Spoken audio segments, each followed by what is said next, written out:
Welcome to the Athletic Conceptual Training Podcast, where we shine a light on those transforming the world of animal healthcare from inside out.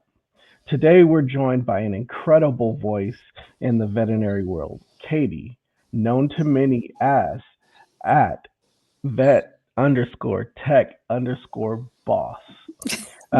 She's not only a veterinary nurse with years of experience, but a bold advocate for mental health, professional growth, and community support in VetMed.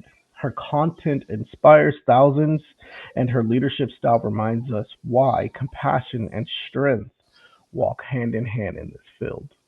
Katie, thank you for joining me. Oh my gosh. Super humbled by that intro. Thank you so much. Yeah, you're welcome. You're welcome. Well, let's get to know you. What Sure. inspired you to pursue a career as a veterinary nurse, and how did that evolve into becoming the vet tech boss? So I think probably like many out there, we all wanted to go to vet school, right? Hmm. That later turned into after learning what an RVT is. Obviously, I shifted directions. And when I learned about it, as soon as we got back from that vacation, I remember, which I'll go into detail later, um, I started researching everything I could about a veterinary technician.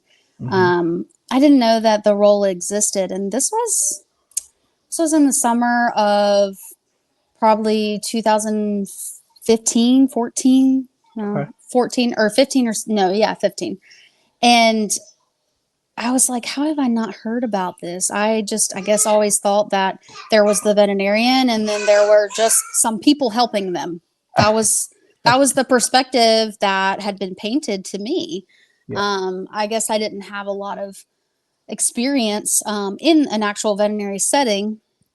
Um, but growing up on the farm, I saw a vet, and then they would come out and they would, take care of the animal.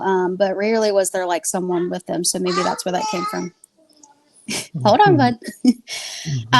So with that, of course, I did all my research. I happily found out that at the time there was a college close by. It was Central Carolina Community College. It was ranked number 4 in the nation at the time for accredited AVMA colleges. Mm, And so I'm like, great. Okay, how far is it? And it's 45 minutes away. yeah. Uh, at the time, that seemed like a lot, but long story short, fast forward, I did that for 2.5 years. I drove 45 minutes to and from Sanford, Hmm. North Carolina, back home, just south of Greensboro area. And I graduated in 2018 with an associate's in applied science of veterinary medical technology. Hmm. And so with that, as you also may know, that then puts you available to sit for the national boards, which is called the VT&E. And so I think we graduated. Uh, yes, sir. Something else? Okay. Hold on just a second. He wants to watch something else. I'm Okay. sorry. If we can Yeah. pause it. Yep. And so we graduated May of 2018. I chose to sit my boards sooner than later. Just Yeah. felt like that would be the better fit for me. So in July of 2018, I got my credentials. A couple months later, sat for states, and that's where it all began. So uh, prior to that, I had no veterinary experience, but mainly because I couldn't get any. No one would hire me, Mm, which seems to be the common theme along a lot of people who end up in the profession. I did have, at the time, what got me the job. I had grown up on a farm, so I had plenty of animal experience, probably more than the average person, being exposed to hmm. all kinds of animals all the time since literally birth. And then I did home cleaning on the side. And so because I had shown that I had worked somewhere for a couple of years doing just that, the guy or the practice owner gave me a shot. And Okay. that's where it began. Yeah. So that was a general practice setting. Upon graduation, earlier that year, there was like this big referral emergency veterinary company out of Charlotte, North Carolina, that Hmm. came to our college, and they were like promoting this like internship just for veterinary technicians, very similarly to what you hear of doctors doing after they graduate their DVM. So I was like, wow, that sounds amazing. Yeah. Emergencies sounds definitely like incredible. It just sounded like an absolute dream to me. But then I remember asking the lady, I was like, well, where are you guys located? And she's like, oh, we're in Charlotte. And I'm like, well, I'm never going to get to do that because I already lived in Charlotte and I moved away. So, Yeah. uh, Charlotte, North Carolina. Um, well, I applied for it anyways because you had to apply to it. That year they had opened it up to the public. It used to be like an internal only type thing for veterinary, like for I guess for just the hospital itself. But then they opened up to all RVTs in North Carolina, Okay. which made me kind of scared because I was like, oh, I don't know if I would get it because I'm like, I'm just now starting. Like, I've heard of other people that were applying that Yeah. definitely had experience and I didn't. So, but lo and behold, me and two others from my graduating class, we were graduating class of so was it 60? 40. We started with 60 and we graduated with 40. So we were one of the largest graduating classes too, which says a lot about that graduating class. Hmm. And the school and the teachers that we had were amazing. But anyways, I got accepted and it was paid. It wasn't a lot, but I got paid. And so to Charlotte I went. And so I started off in specialty and emergency. I rotated every month. Sometimes I would come back to the same department twice and stay longer. But yeah, I've gone through everything, and that was right out of my first year. And so, kind of to bring it back in, I guess I would say I never would have thought that I never would have thought that I'd be here on social media with now almost 7,000 followers. In 2023, I actually was referred by my medical director at the time to apply for this thing called a brand ambassadorship role. And so I had never really been on social like that, and definitely didn't get in front of the camera. I was nervous, and I just, I guess her belief in me, I could tell that she truly believed in me and saw something. And so I went with it and I just started educating myself on social media and marketing and branding and all kinds of stuff. And I just really just started putting myself out there. 2 years later, like I said, now I'm sitting at almost 7,000, which is super cool and super humbling. Amazing. Yeah, and it's been that way for probably over a year because I really haven't done a ton lately.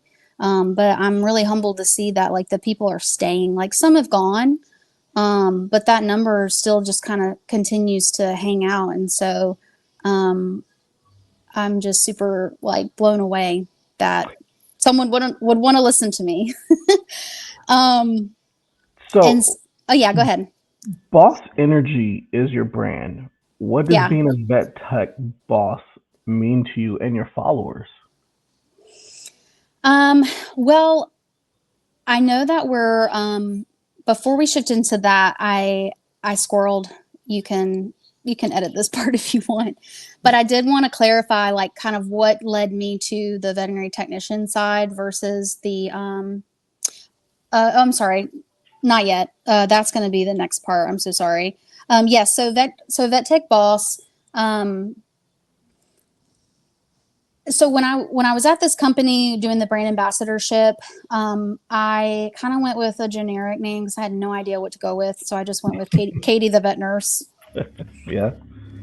easy and simple. But unfortunately, when I had to part ways with them, I didn't really do much on it for quite a while. And then just some time had passed, and my mindset had grown for the better, I would say, and was starting to see life in a different lens, in a good way. And so with that, I guess I just felt empowered by that. And then kind of where I am now first took root there, I guess early last year. And I decided to name it Vet Tech Boss. And so when I say boss, it's not like, oh, she's a boss, or, it's not meant to be a down-putting name. It's, to me at least, boss means you're in control, and that you have not only a say, but you have the say. And so, so being able to like control and have the say, I firmly believe that through my own experiences that I've gone through so far in my life, I have grown to believe that we all have control and we all have the say in our life, in our career. And that, like, I think a lot of what I hear and see on social is, especially like on feeds too, like on Facebook, is just this like sheep mindset almost. It's like it's a mindset thing. And, What do you mean by that? I find an observation that a lot of people don't even know that there are options. They don't even question it. Mm-hmm. So that's why I say like this sheep like mindset. And so, and maybe that's not the right word for that, but if I had to, I guess, regenerate that, it would be more like, I guess, closed-minded. And, I don't think everyone intends to be closed-minded. If you're anything like me, you were naturally raised closed-minded. And then you get out in the world and you realize you maybe don't mesh that well with certain individuals, or maybe a lot of people, and you think, what's wrong with me? Like, I don't understand. And that was actually part of my journey for the longest time. And, thank God I found my husband here in Charlotte. And he, on top of just taking it upon myself, and then, like I said, the medical director that I had at my last big workplace, she just believed in me and like really poured into me and just started educating me in a whole new light that I wasn't even aware of. Yeah. And so a lot of these things that I had been battling for years and thinking like, what's wrong with me? I finally learned how to like embrace and just educated myself through literally what I was going through, and it changed my life. And so that's kind of what led me to the coaching realm. Do you, do you mind sharing with us like a little bit about that defining moment that gave you this vision that this was the route? Yeah. So I can think of many things. I would say the original, the original was probably when I was like 6 or 7. Like I said, I grew up on a farm of like 13 acres in central North Carolina. And initially in my life, a few things took place where, if an animal got hurt or sick or suddenly died, there was always that instant thought of, well, why? And then I was frustrated because I didn't know why, and no one could explain it to me. It just was. And now that I know that I have ADHD as a 32-year-old adult, it makes sense now exactly why. I wanted to know why. It never made sense, and it needed to make sense for me. So very early on in my childhood, I was a why. I wanted to understand why things were the way that they were. Very, very, very, always very curious by nature. And of course that, grew over the years. And then, I remember, we had a dog. So my parents used to breed. I'm slightly embarrassed to say this, but they were doing the best that they could. But my parents used to breed dogs. Okay. They were backyard breeders, bless them. Mhm. But they were trying to make $1 Yeah. to put food on the table, and this is like in the 90s. And I remember just some unusual stuff that ever happened, or like obviously I know now, like a stillborn or a sudden death. One time we had a dog get a myiasis, which is just like the overnight growth of maggots, and it had to be put down. And we ended up having a dog. One of the dogs, the mom's got like severe acute mastitis from also a myiasis, and I was just like, how does this happen? Right. So maybe that's where the medicine part always fascinated me, and I was Mhm. always fascinated with needles. Like when the vet would come, I used to go back through the trash, and this is so bad. I used to get the needles out of the trash in the vaccines and literally go somewhere and play with it, and like keep them and inject. Like I would make red. I would take food coloring and dye water and inject my little stuffed animals and pretend like I was giving them a shot. Like I was that kid. Oh. So all my stuffed animals probably have mold in it. Um, Hold on, Betty. And then I would say the biggest defining, moment for me was like, well, let me go back. So I've kind of already like touched on this, after Mhm. graduating, um, I actually went through a really dark time. Okay. Struggling with my sense of self and my worth. I definitely, wrapped being a veterinary technician into my identity, which obviously later on in life I was able to work through. But it was like the only thing I'd ever really done super well and completed, and so it meant everything to me.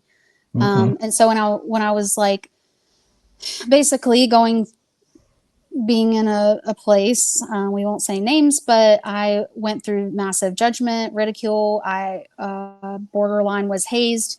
I had a lot of bullying. And then, like I said, it brought up those thoughts of like, what's wrong with me? Like, why can't I connect with people? Why does it feel like everyone hates me? Yeah. What am I doing wrong? Like, I just want to help, and that has always been my heart.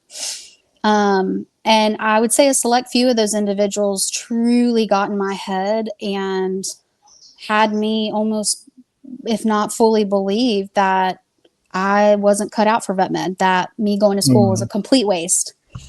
Um, until I would say, I guess I remember it was in April.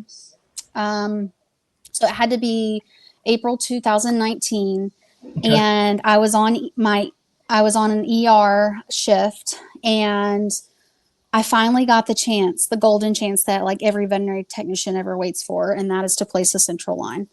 Oh, yeah. And Mhm. yeah, and I was the student because just, I don't know, needles and vessels and all that just incredibly fascinates me. It's just like my jam. It always has been, and that is like one of the ultimate highs for me in vet med is like that, getting to do those. And so I remember my mentor was like, "Do you want to do it?" And I'm like, yeah, Yeah. and it was just right place, right time. I got to put in my first central line in a golden retriever in the bottom cage of ICU. Okay. I didn't even have the perfect setup. I was just like, I'll take it. And I got it in, like, no problem. Of course I was you just did. like, I thought this was supposed to be hard. I'm like, Mhm. that wasn't hard. I'm like, am I doing it right? I was questioning everything. And then from that night on, I just remember going to my car. And so to answer your question, I was just like, I did that. And I have been waiting several years now to do that. And I literally just did my first one like that. Yeah. It came natural to me. And so that was like a redefining moment for me where I was like, I can do this. And I have something to offer, and those people can go fly a kite. Mhm. And I hope that karma doesn't come to smack them in the butt in the future. So Yeah. Yeah. Wow, that's amazing. Um, you've become a trusted source for education and empowerment in vet med. What kind of message do you aim to deliver through your platform? So that's a good one. And thank you. uh, Also very humbled by that. And sort of hard for me to like believe and accept. But um, just super honored and um, brings me joy inside in my heart. I guess I would say messages that I aim to deliver. I'd say so. I started it in my page in 2023 for the role itself. That was a part of my job at the hospital that I was at. Hmm. Looking back, I mean, I really just dabbled in just about everything to kind of try to figure out where I fit and what came natural, or just because I can doesn't mean I will. So I did a little bit of everything, but I would say after kind of like, I'm call it my mental breakdown in 2024, so not too long ago, that really just like shook my life and my career and everything, because of just a multitude of things that have ever happened to me within vet med, as a technician. I just like something just shifted in me. And so from there, I've continued, or I started talking about mindset, and just can't get enough of that because of what it's done for me. And um, especially being someone who has ADHD, can make just like what works for a lot of people may not work for, people basically with the different brain software. And so, um, yeah, just I would say continued output of the power of mindset, and that's part of like that tech boss and the brand is like change your mindset, change your life. Yeah. Boss your life, boss your career, boss your brain around. Hmm. A lot of us, including myself, I never knew that like I had the power to do that. I thought that like every thought that came through my mind was real or true, and without even being spiritual, religious, whatever anyone would want to label it, um, you know, like mindset can be applied to anyone, no matter their background. I'll just keep it at that because I get really passionate about that. But yeah, so continue just to deliver anything and everything about the power of mindset. Of course, continuing to post on the value of having like a life or career coach, and not even really specifically for me, um, like from my business aspect of doing coaching, for other professionals, but just in general to encourage people to look for the right coach. Caitlin uh, Hmm. is a Shout out. good, yeah, she's a good example of, like she's doing her thing, and there are so many others that are out there. There's a lot too, like in the UK as well, that I've connected with. And so what I'm just trying to say is that like there's someone out there for you that has got to have some sort of similar background as you, or similar experience, who can give you some wisdom and insight. And sometimes you'd be surprised that like you can connect with people who you didn't think would have Yep. that kind of background, who may have a relatable story to tell. And I always believe, and I say this, the best like that the best leader and warrior in something is the one who's gone before. And so I just, in wrapping that part up about having like a life or career coach, network, like do that, and find until, or search until you find that person that you match up with, and then pick their brain. And I did that, and you would be amazed of what just opens up in your mind that's never been opened before, that really makes a positive impact. Yeah. um, Two other things I would say, again, because I can't just focus on one, I have to do like five. Okay. is continued encouragement, of course. Encouragement is just like my natural gift, God given, I believe, and it brings me absolute joy. So, just if nothing else, encouragement for anyone and everyone, especially the vet, community. Mm-hmm. And I think something new I want to start sharing on, and haven't specifically yet, but is just sharing on like adult ADHD, specifically in women, specifically in working mothers, and Yeah. especially for all of that in an individual like myself who has a dream, has big goals, has big visions, and like what are we doing to like make that happen, and can it be done, and what resources are out there to help those people get there. I love that. Um, can you walk us through a defining moment in your career that made you realize? Oh, I'm sorry. Um, didn't mean to ask that one. Oh, that's good. Boss Energy. Boss Energy is your brand. And you were alluding to it a little bit, and we alluded to it Hmm. earlier. Um, and you were talking about bossing your life, bossing your mindset.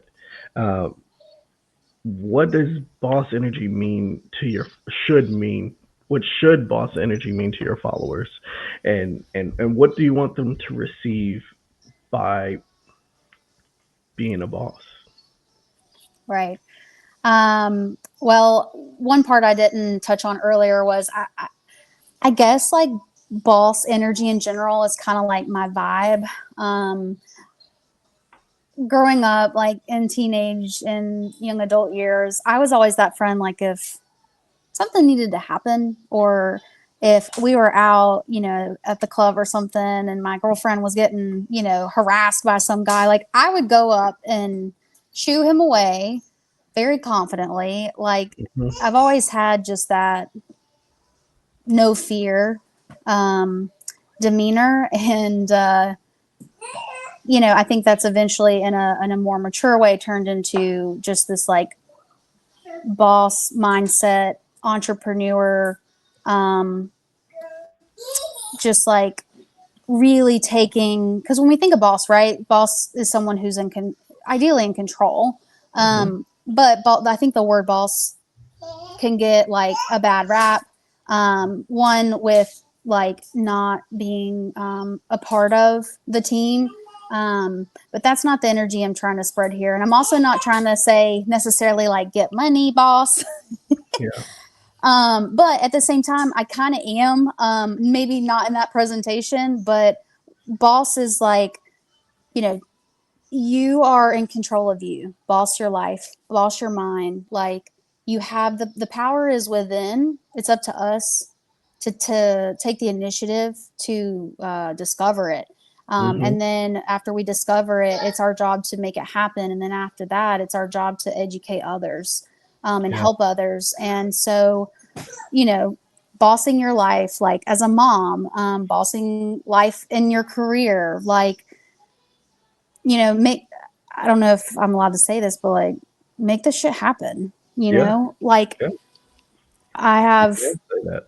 like, we all have that in us. And if we don't have it, connect yourself with someone who does, and just, saturate yourself in anything and everything of that person, and just listen to them and hear their story and hear how they got there so that you can find your boss, Right. vibe and attitude. Yeah, so I would say that's kind of like the vibe that boss energy to me has, and it's just a very confident, not like cocky, but just very confident, um, like demeanor, where when you're doing something or you're talking with someone, you feel strong and you feel firm in what you're saying, and because like building encouragement goes hand in hand, in my opinion, with like building up esteem and stuff. And so for someone who once never had any of that, and to be here now, not only speaking with you, but I've spoken now at multiple different conferences, and I hope to continue in pursuing that. But like that didn't come naturally. Like I had to boss it. Yeah. I had to Yeah. go in and like make it happen. And Right. and learn how to walk, how to talk, how to breathe, how to speak. But anyone has that ability to do that, and I encourage people to do that. What are some of the common struggles veterinary nurses face today, and how do you use your platform to tackle them? Ooh, this is a good one. Oh gosh. Let's go. I'm ready. I'm Make ready. sure you ask just anyone veterinary wise this question, because I would love to see once you have your like giant portfolio of interviews, like what the Mhm. common answer is. But Yeah. so I have a few. Some are probably not as common.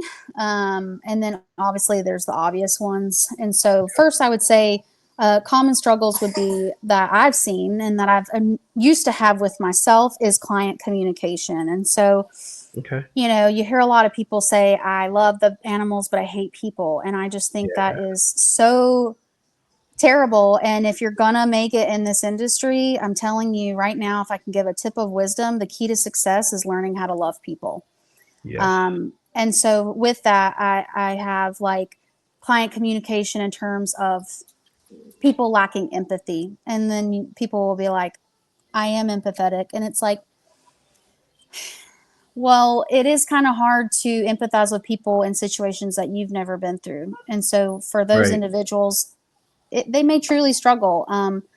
But I once, not like that long ago, maybe like 4 years now, I literally said to like one of my mentors at the time, I was like, how do I make myself care when I don't like, I'm sorry, but I just like don't care about Hmm. that. I don't, About just uh, in general, um, like I don't care that they're late. I oh, this is okay. this is Yeah. principle. I don't care Right. that they don't have the money. Uh, People with money shouldn't have pets. Like, to me, those are all like just statements that come from a lack of empathy. Hmm. And empathy doesn't necessarily mean that we need to feel bad for these people and give them like a free pass necessarily. Hmm.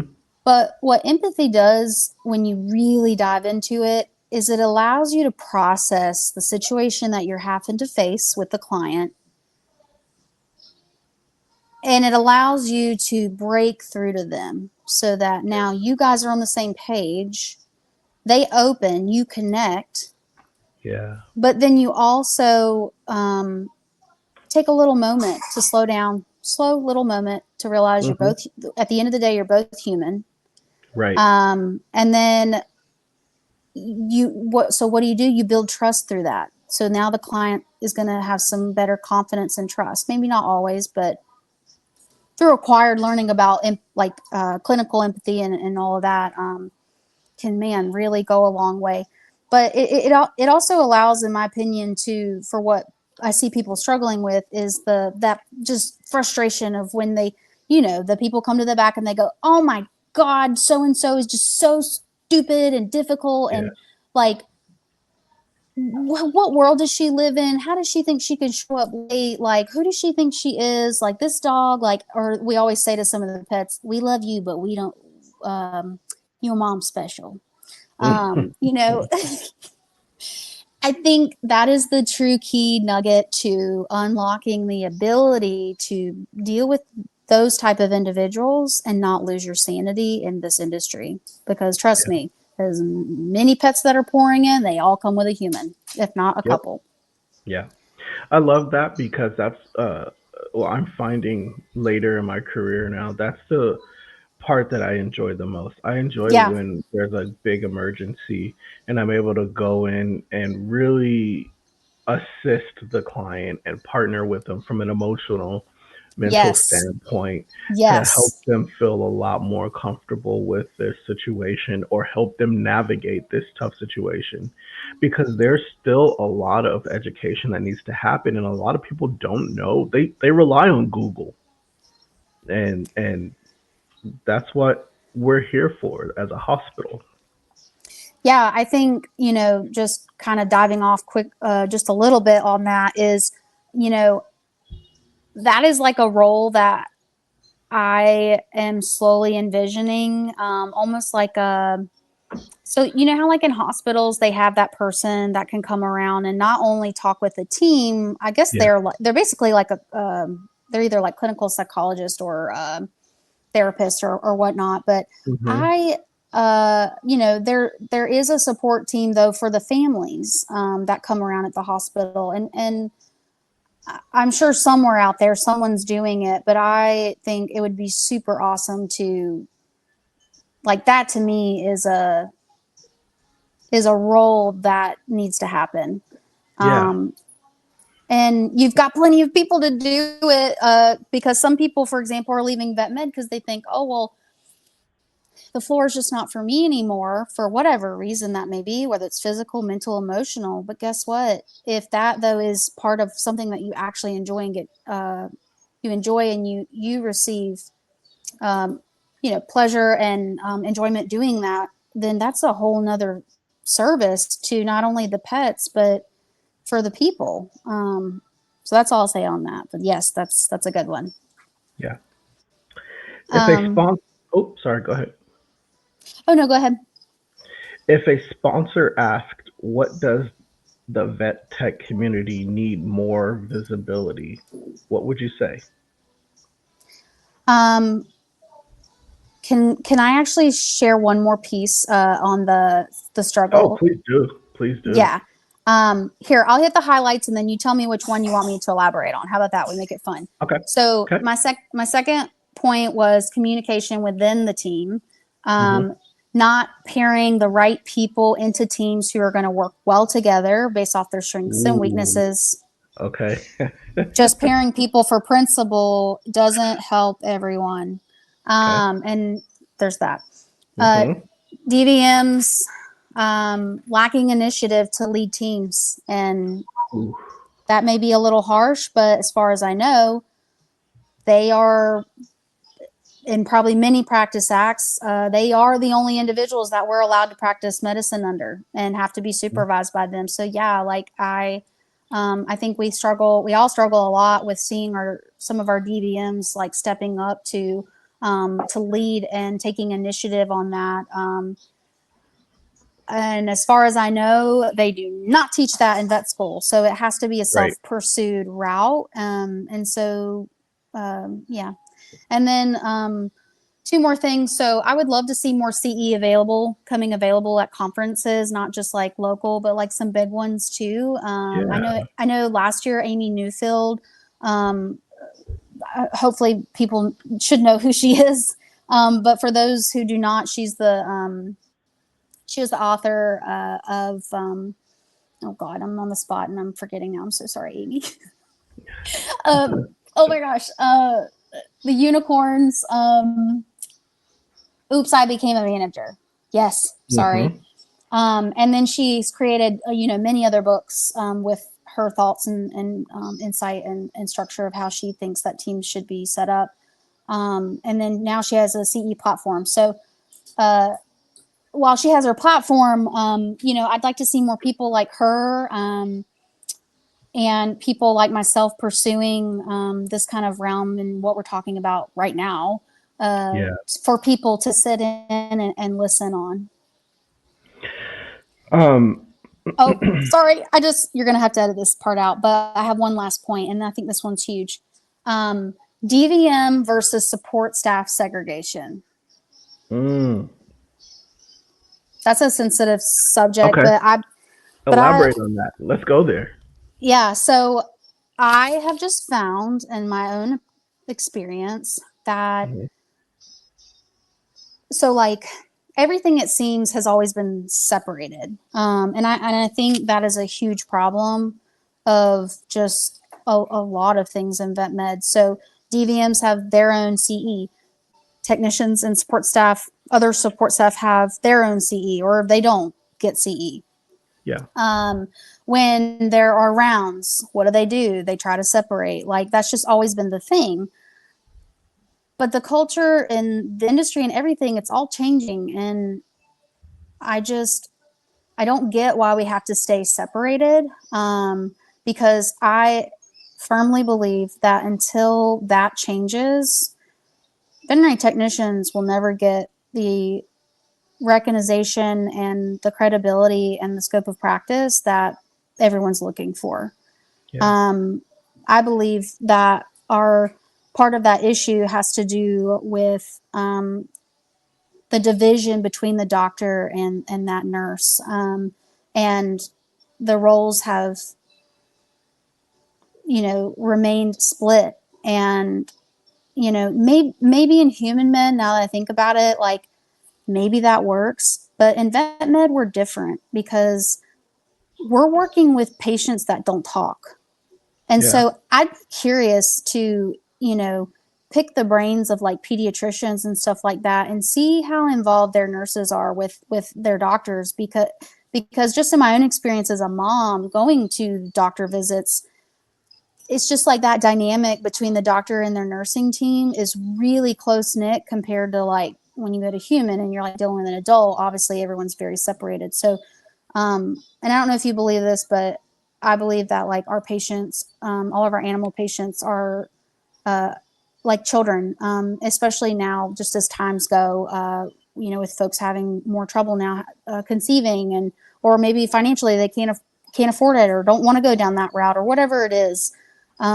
They're like children, and like we have got to all find a way to incorporate our strengths and weaknesses together so that we can best serve these little creatures and their parents. So yeah, that would be my last point on that.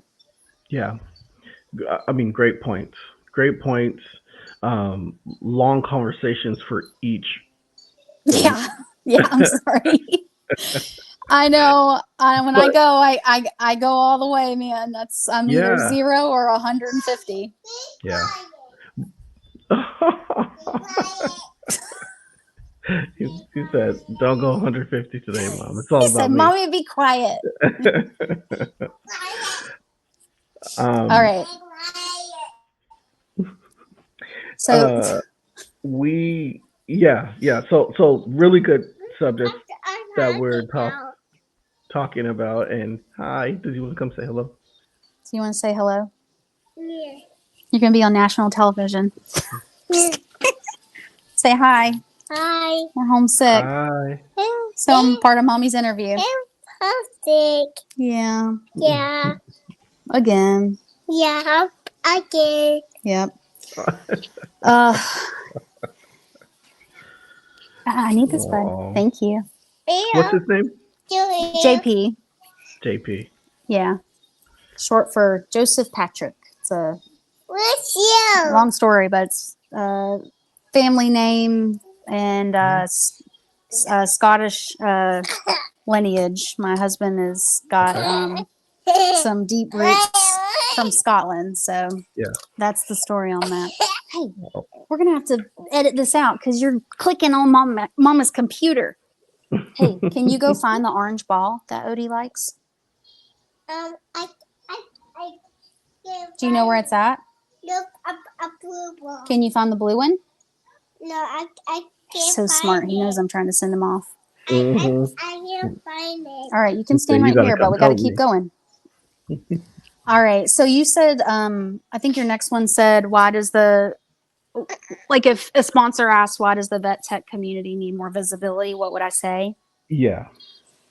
So I would say, gosh, I can think of a lot of reasons here, but I'd have to pause and say that I think, and this is going back to my last point, I think first we need visibility from our leadership.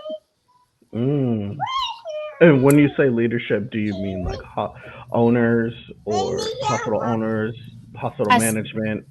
Yeah, leadership can look different depending on the practice, and some have more leadership roles than others, depending on the type of medicine and the level of like private versus corporate. But I would say in general, our doctors, our practice managers, and our business owners. Okay.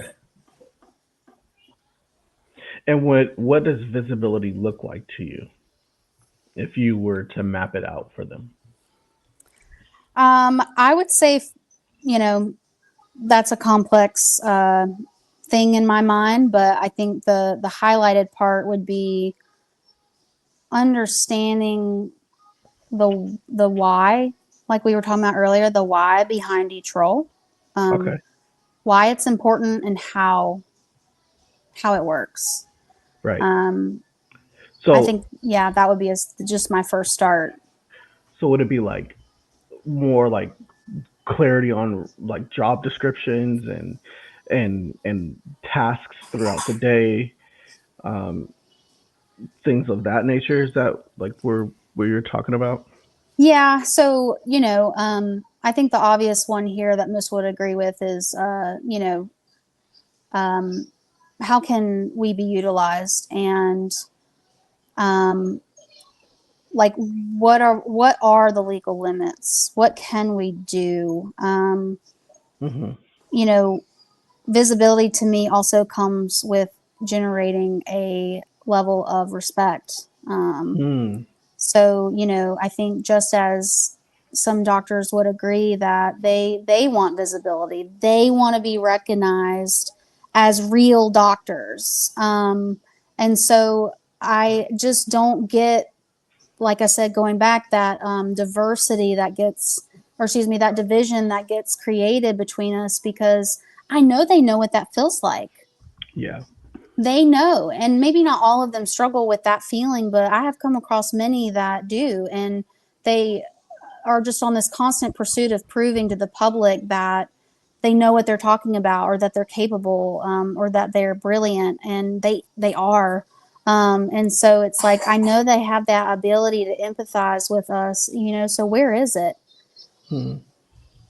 And Okay. why, and like, where's that disconnect? That, and again, this all comes from a place of just genuine curiosity, not any sort of pointing of fingers and accusations and stuff like that. It's just like genuine curiosity of, where is that disconnect? Because I know that we both have a similar feeling that's been created by the public, and other, healthcare professionals, where we feel the constant need to have to prove our worth and our Yeah. abilities and our talents and our knowledge Yeah. Mm. So to be important. used. Yeah. Yep. Yeah. How has social media transformed your ability to advocate for the profession? Um, I think it's brought out, just courage in myself to speak up and to speak out. And I say that lightly, because I don't know that I'm not fully comfortable yet with, maybe a lot of things that I believe or think, but um, I think it has, like I said, built confidence and courage to just speak out on a large platform, um, not only within veterinary medicine, kind of like some of the topics that we've talked about tonight, but also for the profession in general, to show, the pet parents who I connect with, like, hey, follow my page. I get to show them Yeah. what I'm doing. And so with every pet parent that I come across, that I connect with, it adds up, and slowly but surely, publicly, it's making an impact to show people what we do, and how cool veterinary medicine is and can Yeah. be. Yeah. Mental wellness is a huge topic in vet med. How do you protect your peace, and what advice do you offer to others? This is a big one. Okay. So I would say I'm 90 to 95% at a place in my, like, mental health and career and all that in life, to where my peace doesn't get disrupted like it used to. Okay. And so with that, some things that I've done is, I'll just list it. So not soul searching, but self discovery. Um, Literally, like, dating all the way back to childhood, and like really just trying to learn and understand, why am I the way I am? why am I responding the way I am? Where did this come from? What happened in my life that caused this situation or this wording or these experiences to trigger an emotional response in me that shakes my peace? You know, Mm-hmm. that keeps me up at night, that keeps me on replay in my head, you know, all those things that disrupt peace. And because to me, when I think of the opposite of peace, I just think just anxious, Mm-hmm. anxiety, maybe a little bit of just depressed. Um, I think you can be in depression and still get peace, but yeah. So that would be a really big one, which is just a lot in itself.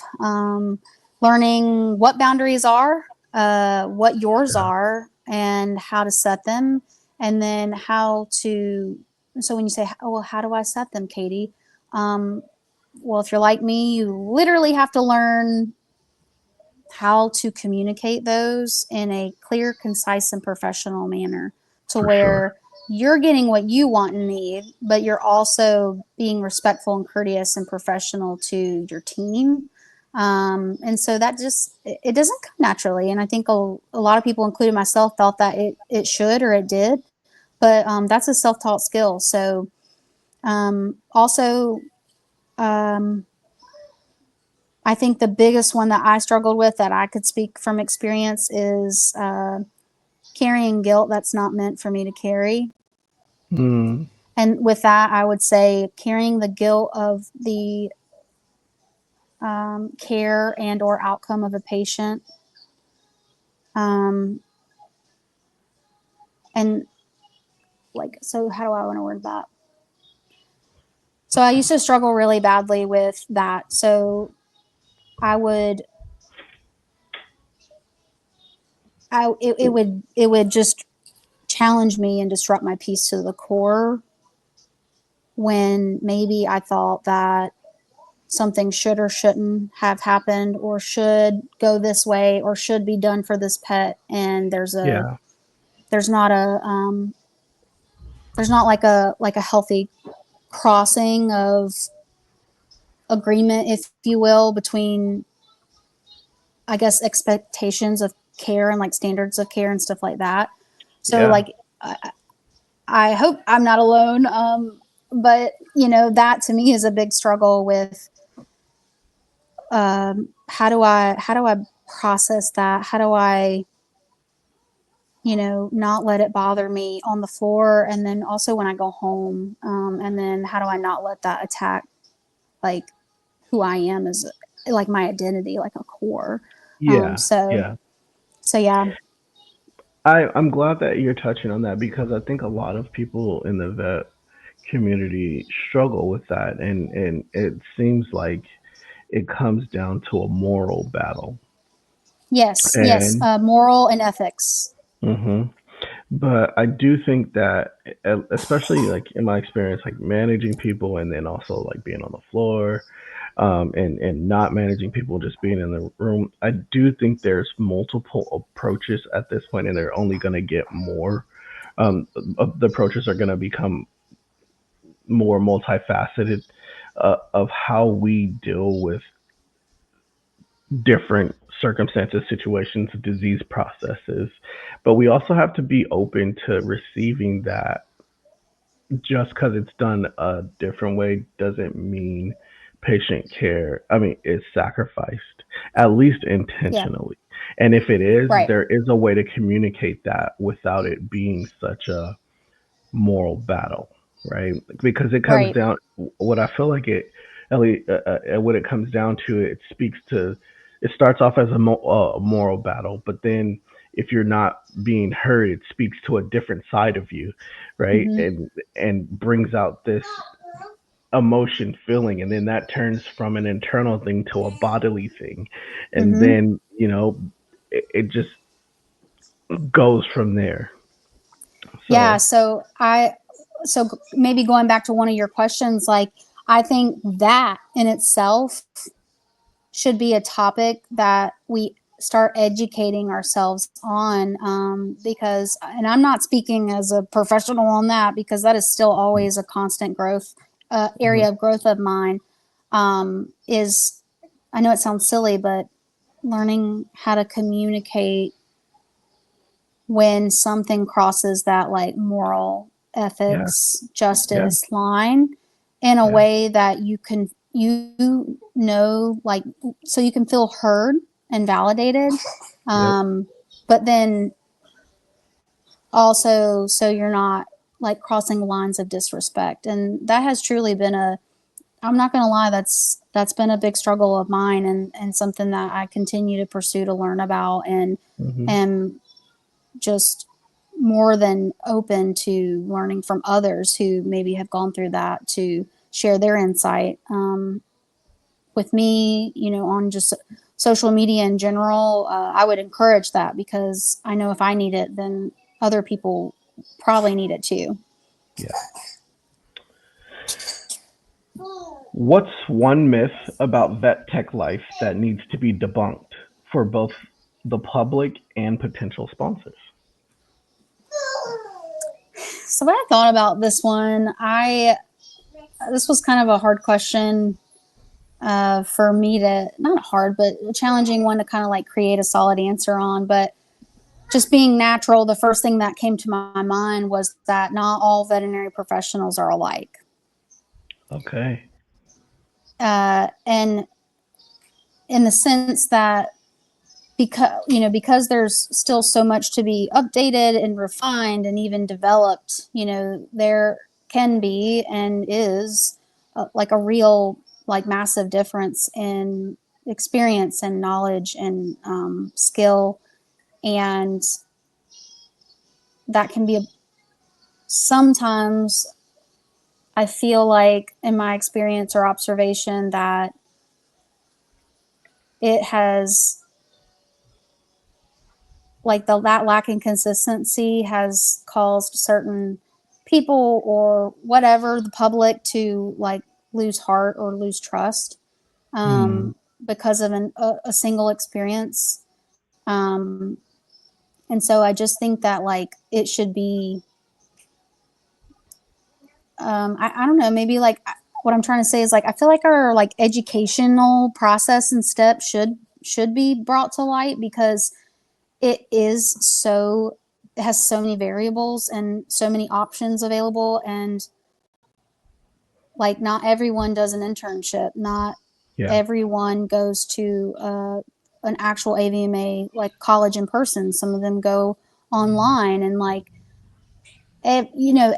all of that can be good and have its place. But I think it's also good to know that, from what I've seen from the public in terms of, like, pet parents, is they think that every, like, doctor is the same. And I, like, in a healthy way, I wish that they would do the research and, just, in a healthy way, question your doctor. Like, ask them to ask until you understand, because I've seen some situations that have gone quite not well, and it's like they didn't know that they should have asked until it was too late. So Well, thank you for that. If you could design the perfect support system for vet nurses, what would it include? Like, and we're talking scrubs, self-care, tech, mental health programs. What do you think? I would say the first thing that comes to my mind is, and I know not everyone likes it, but one clinic I was at literally had people come in and give us massages, like, in, like, these chairs on shift. And it was not only a treat to get surprised like that, but in our industry, we all need some good, like, muscle and physical love, and rehabilitation. Some rehabilitation measures. But let's see. I think I think my obvious go-to would be that every veterinary professional could have a designated mentor, and or coach, or um, anything along that realm. Yeah. Someone who someone who you so I think every individual, it would be awesome if they had someone that they're teaching and then someone who's also teaching them. Mhm. I'd be Mhm. curious to know how people would feel having that. Yeah. Let's dream big. What kind of partnerships or sponsorships would truly elevate your mission? I'll be honest, I've never really thought that far just yet, but if I had to answer, I think the first thing that would come to my mind is, I think it would be super cool to partner with Rob Dial, who is the like the owner and creator of a podcast called The Mindset Mentor. Yeah. And Yeah. I don't know if you're following, but he's had it, for quite a while now. But I just came across him early, like spring last year, and in the really dark time that I was going through, his podcast changed my life, Okay. and played a very big role in what I do now and today and right now in this moment talking to you. So that is where, like, I got my initial education, if you will, on the power of mindset. Yeah. That's awesome. I mean, I thought you were gonna say athletic conceptual training, but Rob Dow's cool too. That would also be cool. I mean, if you want to. I'm just joking. I mean, maybe, maybe not. Um, How? we can Go ahead. partner. I'm always down to partner. Like collaboration. If I could describe like a really big part of me, the word would be collaborative or Mhm. collaboration. I love to Mhm. collaborate. That's like the entity of a person with ADHD's brain loves to Yeah. collaborate. Yep. It's also pretty cool when two ADHD brains get focused on the same thing. Yes. Oh, that's really awesome when that happens. Really awesome. Mhm. How can companies or individuals collaborate with you to create lasting change in the field? Whew. Um, I would say I think it would be super cool if, like, companies or other larger individuals, that we have within our industry and the platforms to join in with other ADHDers, and Mhm. just, connecting on a more face-to-face level with just the neurodivergent, vet med professionals in general. Mhm. I'd say, like I could see myself, and for other companies, um, really just trying to immerse themselves in the reality of working in vet med, and Yeah. then, round table these people. And I don't know Yeah. if you know what I mean when I say Yep. round table, but yeah, like round table, for a year, like kind of like what you're doing, polling and just interviewing, and it takes longer, and it's more time consuming, and it's a lot of effort, but there's a lot to be learned that way. That is to me like Yeah. a golden way to really get into the brains of these people, Mhm. and just simply talk with them, just like kind of like what you're doing. What needs Mhm. change? How can we work together and then literally make it happen? Yeah. Yeah.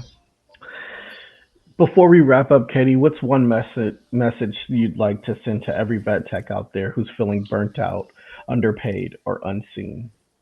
Oh, wow. It's really hard to just say one thing, but let me think about it. Um,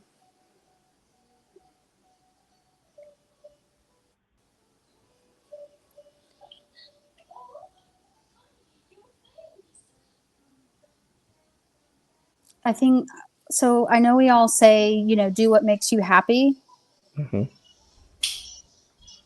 but when I say that, like basically that. do what makes you happy. And there's so many options. So many options. This is literally just what I posted on recently. Like one of my last posts was on this, that there is hope. There's other options, and there are other options beyond what I think we consider like traditional options. Yeah. Agreed. And keep in mind that we all go through seasons in our life. So I'll speak just on my own life. Been a veterinary technician for almost 8 years now, and I've done a lot of things. The last really big thing I was working on was actively trying to apply for my ECC, Okay. my VTS. Yeah. So like, just to kind of put it out there of like what I was wanting to achieve. And so not that I can't, but I finally realized, probably like fall and then earlier this year, I'm just at a different season in my life, and that's okay. And so it's like, how can I use what I have? How can I still continue to grow and learn? And be happy and find joy in my work with where I'm at right now. Yeah. And so what I'm saying is, look for it and you can find it. Yeah. Yeah. Buddy. Big thanks. Sorry. Big thanks to Katie, the vet tech boss, for sharing her heart, her wisdom, and her mission. To our listeners, follow her journey at vet_tech_boss. And stay tuned as we continue building bridges between industry leaders and the everyday heroes of veterinary medicine. If you're a brand looking to get back real impact, this is your sign. Thank you, superhero. Thank you. Thank you for having me, Ryan. Of course. All right. Take care. You Bye. too. Bye.